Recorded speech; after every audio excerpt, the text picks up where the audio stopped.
Olá! Nós da Bethel Church desejamos que essa palavra seja de grande bênção para a sua vida. Voltei de Springfield, Missouri, onde há um tremendo mover de Deus. Fiquei muito animado. Eu vi centenas de milagres, mas vimos algumas coisas que eu nunca tinha visto antes. Tivemos alguém com um implante coclear, um implante para pessoas surdas, que ele foi curado, seu ouvido se abriu e ele pode ouvir sem o dispositivo. É uma novidade. 2 casos, creio que 2 casos de paralisia cerebral, incluindo uma garotinha de 3 anos. Ela nasceu com o esôfago não totalmente formado, então fizeram a cirurgia, mas ela não se recuperou completamente. Ela engasgava com a comida, ela tinha que usar braceletes nas pernas até os seus 15 anos, escoliose, coluna muito torcida, tudo. De qualquer forma, ela recebeu a oração e foram para casa e ela comeu o que não podia comer, com o qual normalmente se engasgaria, e então tiraram os braceletes e ela ficou perfeitamente correta. Ela foi para a escola no dia seguinte e a professora disse: ela está completamente normal, está tudo normal. Uau! Tivemos um senhor, um homem mais velho, mais ou menos como eu, que foi daltônico toda a vida e foi curado e estava chorando por causa da beleza de tudo. E ele podia ver as cores pela primeira vez. Não sei se você já assistiu esses vídeos no YouTube, quando as pessoas recebem os óculos que corrigem o daltonismo e como eles choram. Bem, essa é uma correção permanente. Muito divertido de assistir. Meu coração saltava. Mais uma. Uma menina, quando era bebê, foi o que eles chamam de síndrome do bebê sacudido. Crânio fraturado. Realmente muito mal. Ela agora tem 8 ou 9 anos. Ela estava tendo dificuldades para aprender, especificamente para enxergar de um olho só. E ela não conseguia enxergar nem mesmo as letras grandes que se colocavam à frente dela. E levaram ela ao médico. O médico disse que o cérebro e o olho direito não estão nem conectados. E ela acabaria ficando completamente cega. E eles oraram por ela, e ela foi totalmente curada. Ela consegue enxergar perfeitamente com aquele olho. A Bíblia diz, andando, saltando e louvando a Deus, andando, fisicamente curado, saltando, emocionalmente curado. E essa menina foi curada em todas as áreas. É tão divertido ver o que Jesus pode fazer. Amém. Nós damos graças a Ti, Senhor. Te damos graças. Peguem suas Bíblias e abram em Tiago, capítulo 1. Hoje vamos ler do trecho desse livro assustador. Sim, vamos ler desse livro assustador. Tiago, capítulo 1. Na verdade, preciso ler algo para vocês, além das minhas piadas. Vou ler algo sério, acreditem ou não. Quero que você dê uma olhada em Tiago, capítulo 1. E quero que vamos ler versículos 2, 3 e 4. Depois vamos conversar por um momento, ler algo. Depois voltaremos ao texto. Meus irmãos, tende grande alegria quando enfrentardes várias tentações, sabendo que a prova da vossa fé opera a paciência. Tenha, porém, a paciência sua obra perfeita, para que sejais perfeitos e completos, sem faltar em nada. Há mais alguém aqui que gostaria de não faltar em nada? Essa é uma promessa extraordinária, uma das maiores da Bíblia. Mas aqui eu quero que você veja essa palavra paciência. Um amigo meu escreveu um livro fantástico chamado Vida no Trono. Ele diz, a palavra traduzida como paciência, 2 vezes nos versículos, é definida como perseverança independente, inflexível e desafiadora diante de grandes infortúnios e, portanto, um tipo de coragem. Outro estudioso sugere não é a resignação de um sofredor passivo, como o nosso uso moderno da palavra paciência, mas sim a força de um soldado de coração forte. Uma outra perspectiva pode ser útil. É a característica de um homem que é inabalável em seu propósito e em sua lealdade à fé e à piedade, que nem mesmo as maiores provações e sofrimentos podem impedi-lo. Essa palavra paciência é quase um termo militar. É uma determinação absoluta de não ceder diante de uma dificuldade, de não ceder ou ser definido por um problema, mas em vez disso, erguer-se com uma determinação tão feroz que não se deixa abalar por desafios ou dificuldades. Vamos ler novamente. Meus irmãos, tende grande alegria quando enfrentares várias tentações, sabendo que a prova da vossa fé opera a paciência. Mas tenha paciência, a sua obra perfeita, para que sejais perfeitos e completos, e não faltem nada. E se algum de vocês falta sabedoria, peça a Deus, para que todos dá liberalmente, e não lança o seu rosto, e dar-lhe-á. Porém, peça com fé, sem duvidar, porque quem duvida é semelhante à onda do mar, que é levado pelo vento, lançado de um lado para o outro. Não pense tal homem que receberá algo do Senhor. O homem de ânimo dobre é inconstante em todos os seus caminhos. Verso 12.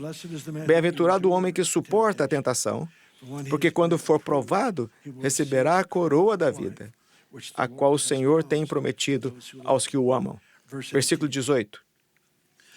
Por sua própria vontade, nos gerou pela palavra da verdade, para sermos uma espécie de primícias de suas criaturas. Versículo 18 de novo. Segundo a sua vontade, Ele nos gerou pela palavra da verdade, que para que fôssemos como primícias de suas criaturas. Vamos parar aqui por esse versículo e vamos ler mais alguns, depois voltamos ao início. Aquele que criou o mundo com sua palavra, assim também criou você. E Ele te falou a sua verdade e te fez com que nascesse de novo pelo Espírito Cristo ressurreto que passou a residir em você, mas foi a palavra declarada de Deus. Ele declarou sua palavra. Ele declarou sua natureza sobre você. Sua palavra é a semente de sua própria natureza. E Ele declarou a semente de sua própria natureza e a plantou em sua alma. E isso provoca a transformação contínua de nossas vidas de acordo com seu design, seu propósito, sua vontade. E Ele diz que essa palavra, com que sejamos as primícias de sua criação. Desde Gênesis 1, não houve uma nova criação. Ele fez obras gloriosas, mas não houve algo novo criado, até que você pudesse nascer de novo. Então Ele diz, você é uma nova criatura, criada em Cristo Jesus, criada para as boas obras, uma nova criação. 1 Pedro 2 diz que somos um sacerdócio real, uma nação santa, um povo de propriedade de Deus, para que possamos proclamar as excelências daquele que nos chamou das trevas para a sua maravilhosa luz. Ele nos chama de uma nova criação, um novo povo. Aqui nessa passagem, Tiago aborda o fato de que você nasceu de novo pela vontade de Deus, e Ele demonstrou essa vontade quando Ele falou a palavra e deu vida a você. E essa vida é um testemunho de que você é parte de uma nova criação, uma nova raça, um novo povo escolhido. Isso é literalmente o que a Bíblia ensina, por mais estranho que isso pareça. Esse reino do qual fazemos parte funciona de maneira diferente. Eu já deveria saber disso, mas não sei. Fico constantemente surpreso com a diferença entre o pensamento dele e o meu. Ele pensa dessa forma de que você vive morrendo. Ele não inventou isso para desafiar nosso pensamento. Ele pensa assim. Ele pensa que, ao nos humilharmos, somos exaltados. Ele pensa que é dando que se recebe. Aqui está o maior prêmio de todos. Ele diz, você quer ser perfeito? Não quer faltar nada? Comemore as suas provações. Todas essas coisas que estão sendo tratadas aqui, estão sendo tratadas em nossas vidas, são para trabalhar em nós uma expressão prática do senhorio de Jesus. É sempre o que está sendo desafiado. Israel, saindo do Egito para a terra prometida. Enquanto tinha pão, enquanto tinha água, enquanto as coisas iam bem, era um povo que amava adorar a Deus. Era um grupo feliz que se regozijava. Mas quando ficaram com sede, reclamavam e pediam a Arão, cria um outro Deus para nós, para que possa nos levar à terra prometida. A questão do senhorio é que muitas vezes celebrar Jesus como Senhor é fácil quando as coisas estão indo bem. Mas a ansiedade, a frustração, os tipos de coisa que todos nós experimentamos, nos reduzem ao nosso verdadeiro nível de fé. E é nesse momento que descobrimos o que foi desenvolvido em nossa vida. Reclamar revela merecimento.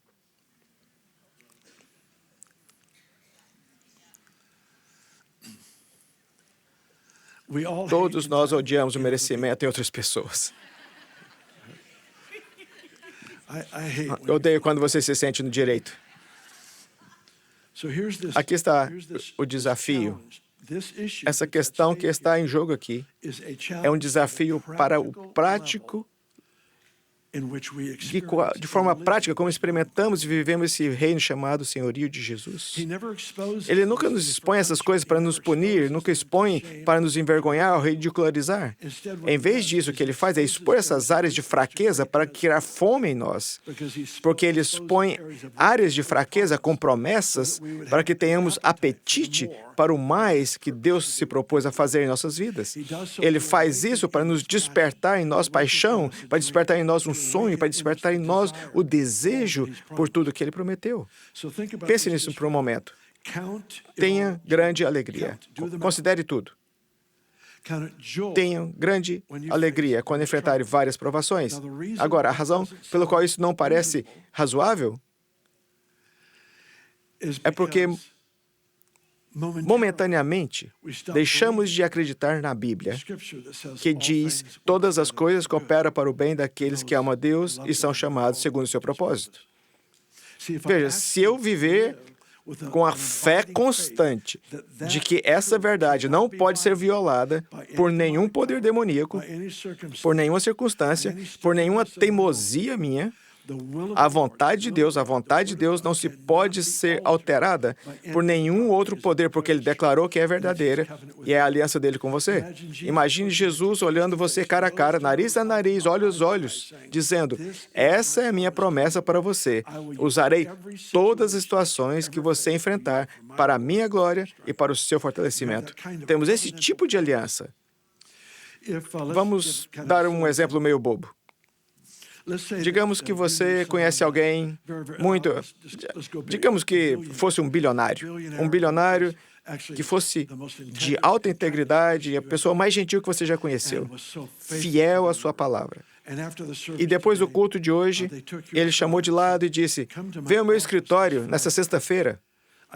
Senti do Senhor de escrever um cheque de $100.000.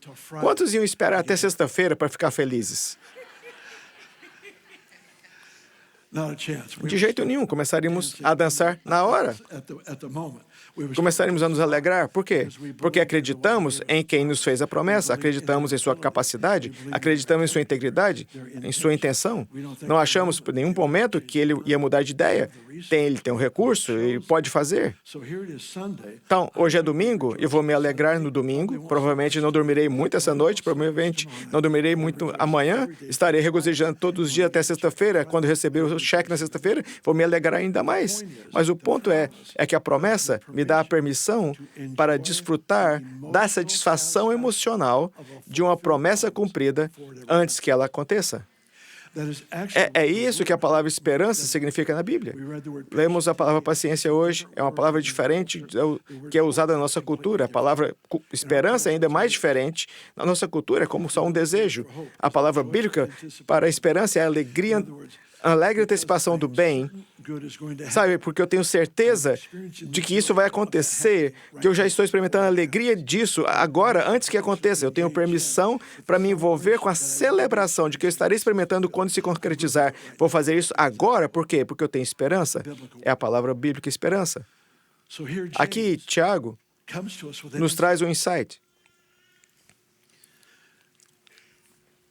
Eu vou colocar isso em minhas palavras.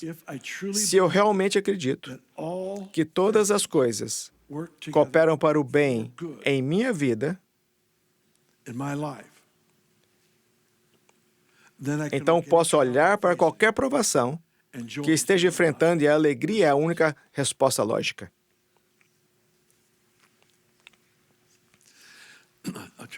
Vou tentar aqui. Vou ver se eu consigo encontrar alguns crentes. Piada de mau gosto, desculpe.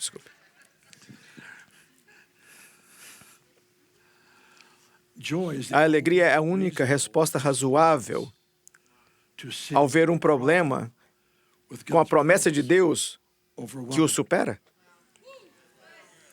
Não sei quando, estou enfrentando algumas coisas nesse momento que são absolutamente impossíveis. Estou enfrentando mais impossibilidades nesse momento que jamais enfrentei antes. E elas não podem ser consertadas. E, no entanto, aparentemente elas são. Todas as coisas. Todas as coisas são incluídas na receita, até que todos que provem dessa refeição digam que ela está perfeita. Todas as coisas.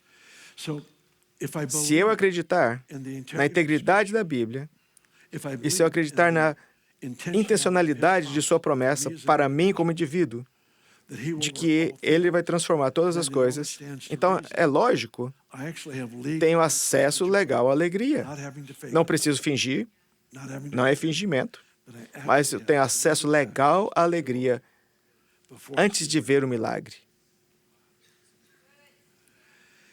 E a medida de alegria que expresso na jornada revela o nível de senhorio que eu estou experimentando.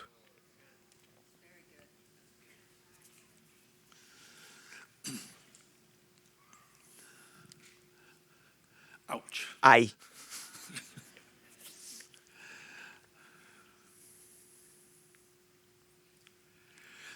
Há 3 áreas que quero abordar para tentar tornar isso o mais prático possível. Finanças, relacionamentos e nosso mundo interior, nossa conversa interna. Quase nunca falo sobre o diabo. E a única vez que olho para ele é quando estou pronto para puxar o gatilho, se ele estiver no meu caminho. Se estiver na mira, então é aí que eu vou me dirigir a ele. Mas fora disso, ele não me fascina nem um pouco. Ele não é digno. Mas Paulo disse, não, quero que vocês conheçam suas táticas. Eu diria o seguinte, nunca vi um nível de guerra nessas 3 áreas, especialmente no mundo interior, no pensamento, nas percepções, na vida das pessoas. Nunca vi um nível de conflito que tenho visto nos últimos 2 anos. É um mistério para mim. Isso é uma metáfora. Que você possa dizer branco e a pessoa com quem você está falando ouça você dizer preto. Ele pode ver que você virou à esquerda e jurar que você virou à direita. Há uma distorção de informações. E não é só com o estranho na rua que você não se importa. Às vezes são com os nossos amigos mais próximos. E aprender a passar por essas coisas, percebendo que há outra influência envolvida, e ela não é humana. Não lutamos contra carne e sangue. Sabemos disso. Mas, de alguma forma, ser atraído para alguma dessas áreas de dificuldade, desafio e conflito é a coisa mais desafiadora que já vi. Deve haver no coração do crente o desejo de reconciliação que é maior do que a necessidade de provar que está certo.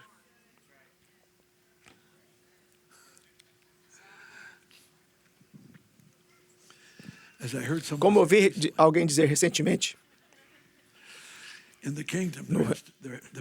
no reino tem que haver um desejo de reconciliação, um desejo de conexão que seja mais forte do que nossa necessidade de se provarmos certos. Acho que a melhor maneira de combater isso, que está acontecendo na vida de tantas pessoas, é melhor passando por essa porta estreita que diz, tem alegria.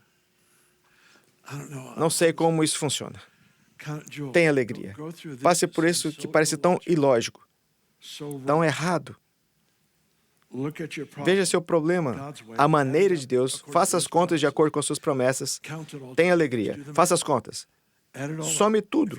Se não chegar a uma conclusão de alegria, então você fez a soma errada.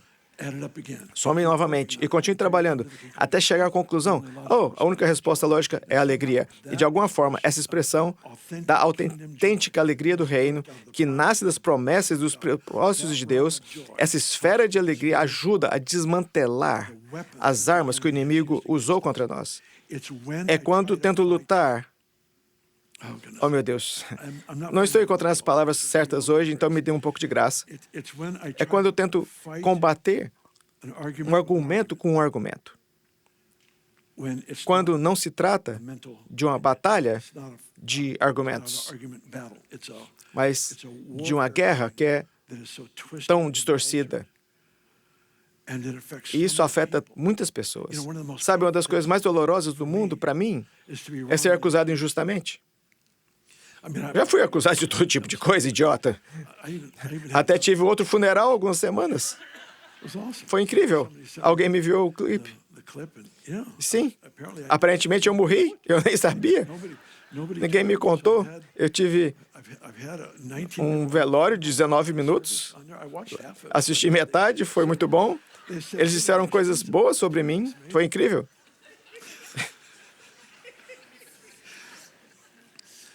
Como Abraham Lincoln disse, não pode acreditar tudo que lê na internet.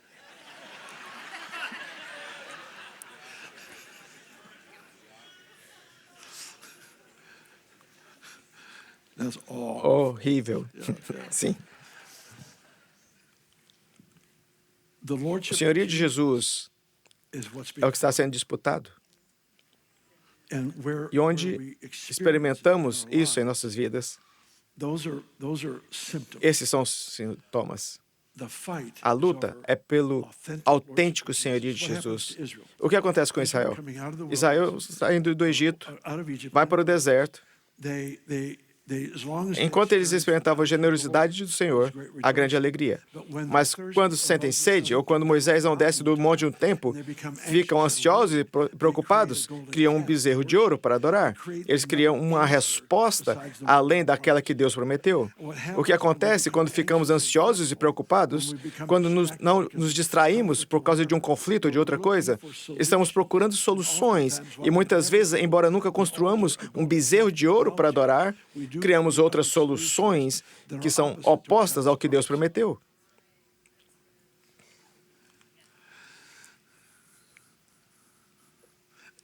Não são vocês, é outra igreja.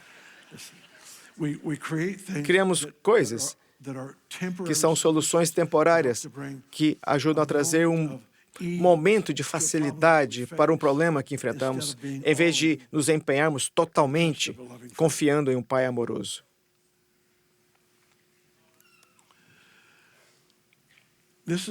Essa é uma parte interessante da Bíblia para muitos motivos. Tem de grande alegria quando enfrentar várias tentações, sabendo que a prova da vossa fé opera a paciência. Essa determinação militar, esse compromisso intencional com o triunfo absoluto, a paciência. Para que sejais perfeitos e completos, sem faltar em coisa alguma. Se você tiver falta de sabedoria, então aparentemente sabedoria e fé são partes essenciais da capacidade de fazer essa jornada para a qual Deus nos convidou, essa incômoda jornada para morrer. Você só pode viver onde já morreu.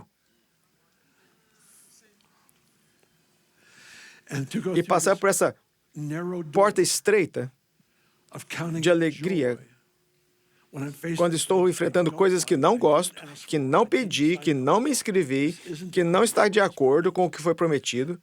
Eu jejuei, orei, fiz todas essas coisas, e ainda assim parece que as circunstâncias não mudam. Mas ao passar pela porta, onde eu posso genuinamente celebrar com alegria a bondade de Deus e a sua fidelidade naquele momento, de alguma forma, o inimigo fica desarmado. Aquele que ele usou contra mim não funciona mais. Não funciona mais. Porque eu me entreguei a quê? Ao senhorio de Jesus. Adoro o conceito do dízimo. Uma das razões pelo qual eu gosto dele é porque ele diz que deve ir para o depósito. Não é dirigido por nós, é um teste do senhorio. Dai a César o que é de César, dai a Deus o que é de Deus. O teste do senhorio. E ele diz o seguinte: para que haja mantimento em minha casa. Para que haja mantimento em minha casa. Viajei por todo o mundo nos últimos anos. Muitos anos, décadas. E fui a igrejas maravilhosas, igrejas em dificuldade, igrejas em conflito, igrejas em avivamento, todos os tipos. E posso lhe dizer uma coisa com absoluta certeza. Nunca estive em uma igreja que prosperasse no que eu chamo de conhecimento de revelação. As palavras que chegam àquela casa, aquele grupo de pessoas, prosperam com as coisas novas que Deus está dizendo. Não está um sermão obsoleto. Toda a equipe demonstra profunda honra para a Bíblia e é uma unção para a transformação. Nunca estive em uma igreja com a abundância da palavra de Deus que não fosse igualmente generosa do ponto de vista financeiro. De alguma forma, há uma conexão entre a devoção natural de honrar o senhorio de Jesus com meus recursos, que de alguma forma é traduzida para um mundo de revelação. Não sei como isso funciona, mas sei que funciona. Não sei que já estive em igrejas de todos os tipos que pode imaginar. Igrejas católicas, luteranas, eu tive tantos tipos de igreja ao longo dos anos e amei cada uma delas. Mas posso lhe dizer o seguinte: os lugares mais generosos, aqueles que sabiam que era o senhorio sobre as finanças, eram os que sempre tinham uma palavra reveladora. Relacionamentos. Ele disse no versículo 19, portanto, meus amados irmãos, todo homem seja pronto para ouvir, tardio para falar, tardio para se irar, porque a ira do homem não proopera a justiça de Deus. Alguém mais já ficou furioso? Ainda não terminei. Não terminei. Sei que todos qualificam para isso. Alguém já ficou furioso e completamente convencido de que estava sentindo a justa indignação. E acabou descobrindo que era só você? Mas alguém? Você estava sendo burro. Só isso, você estava sendo burro. E aqui está a Bíblia. Seja lento para falar e rápido para ouvir. Não fazer essa parte é o que leva a uma raiva incontrolável.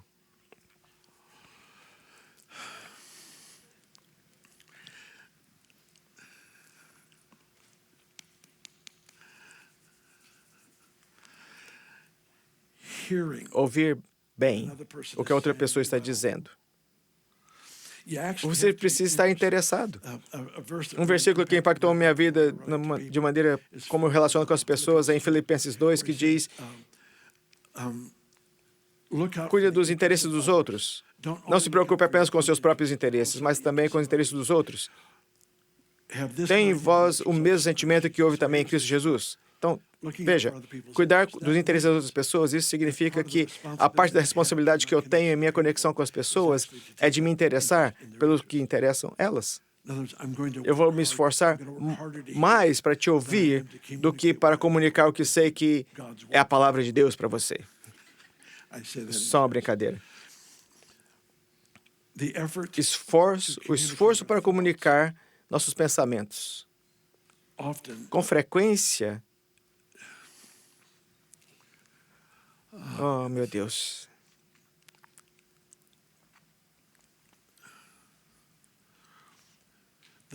A luta para sermos ouvidos muitas vezes se baseia no fato de estarmos impressionados com nossas próprias opiniões.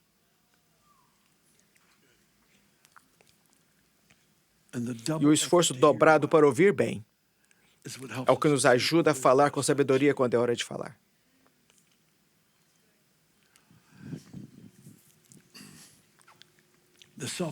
A questão da conversa interna. Isso é muito importante. Nunca tive tanta guerra em minha própria vida como nos últimos dias essa conversa interna. A conversa interna onde você talvez seja autocrítico ou não acredite que algo que foi prometido vai acontecer, seja o que for, essas coisas que acontecem em nosso interior. Vou lhe dizer o que é algo bom sobre essa conversa interna. Todas as pessoas com quem já discuti e que não estavam lá. Eu fui brilhante. Eu ganhei todas as discussões de forma brilhante. Eu fui genial. Se ao menos o mundo pudesse ver quão inteligente eu fui quando defendia o meu ponto de vista dentro de mim. Sabe, isso não é saudável. Não é saudável ser egocêntrico na sua opinião. Não é complicado, mas é difícil. Não é complicado porque Jesus é o Senhor, mas é difícil porque agora eu tenho que pensar com o que Ele pensa. E na maioria das vezes, Ele está pensando diferente de mim. E eu sou o único que pode mudar. Ele não mudará. Esse senhorio de Jesus é o que está sendo desafiado nessa hora no povo de Deus. Eu, pessoalmente, acho que não sei como descrever. É como se eu estivesse sob um guarda-chuva de seu senhorio. Nessa medida, estou completamente seguro.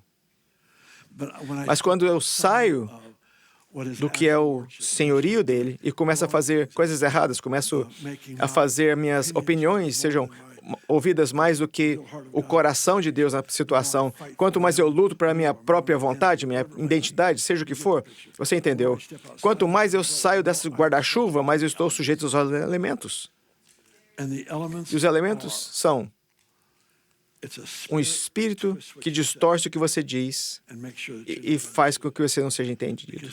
Porque o inimigo teme a nossa conexão. Ele teme nossa conexão.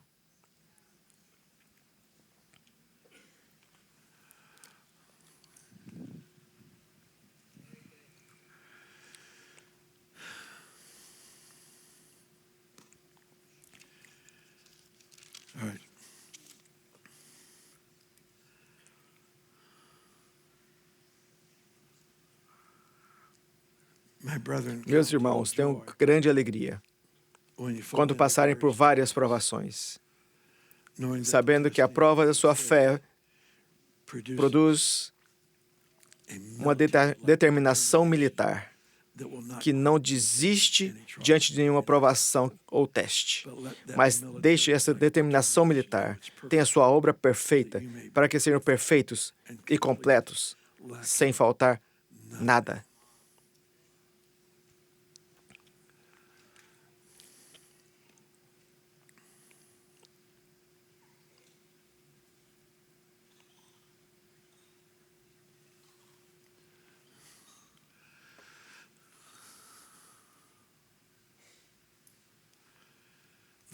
O senhorio de Jesus é a coisa mais maravilhosa. Você só precisa se render para desfrutá-lo.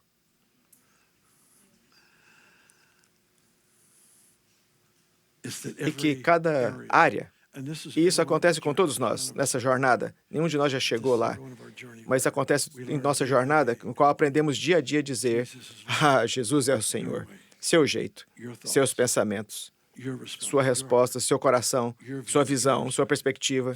É tudo que eu quero. É isso. Não quero influenciá-lo. Eu quero que você me influencie. Eu quero ser rápido para ouvir, lento para falar e completamente resistente à malícia, à ira, à raiva, ao conflito, a tudo que guerreia contra o senhorio de Jesus em nossa conexão. Tudo bem, já terminei. Ajude-nos, Jesus. Vamos orar. Vocês podem ficar de pé se quiser. Alguns já se levantaram. Então, peço que você se junte a eles.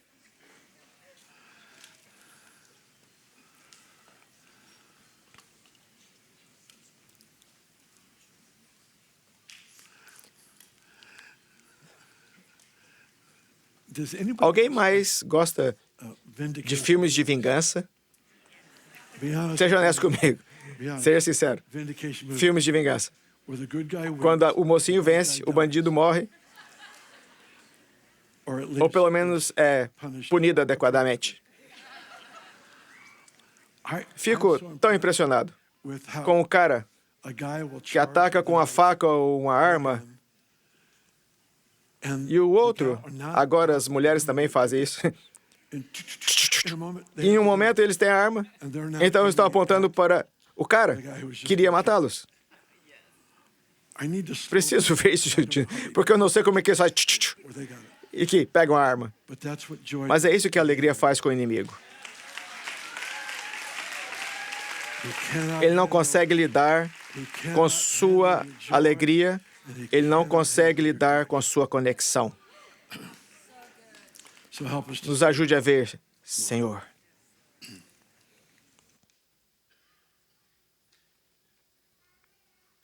Desculpe. Ajude-nos a ver o seu caminho, a pensar nos seus pensamentos, a ter sua perspectiva. E celebramos agora com fé as coisas que estamos enfrentando e que parecem tão impossíveis. E nós o honramos. Nada é impossível para o Senhor. Nada é impossível. E recebemos sua promessa sobre essas áreas da nossa vida. Seja glorificado nas situações mais difíceis de nossa vida. Seja glorificado.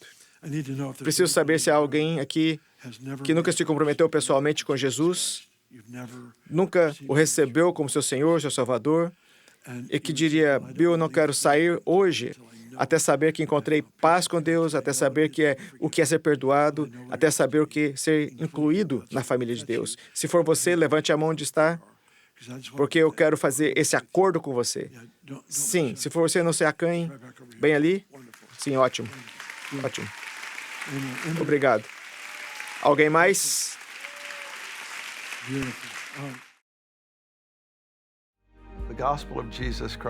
O Evangelho de Jesus Cristo é a boa notícia. É o fato que Jesus tornou nosso lugar pela punição do pecado, para que pudéssemos entrar no seu lugar de vida eterna. Convido agora a se voltar o seu coração para o Senhor Jesus e dizer: Te recebo como meu Senhor Salvador. Deixo todas as partes da minha vida que não te honram e vivo intencionalmente para servi-lo, honrá-lo, para celebrar como meu Senhor e meu Salvador.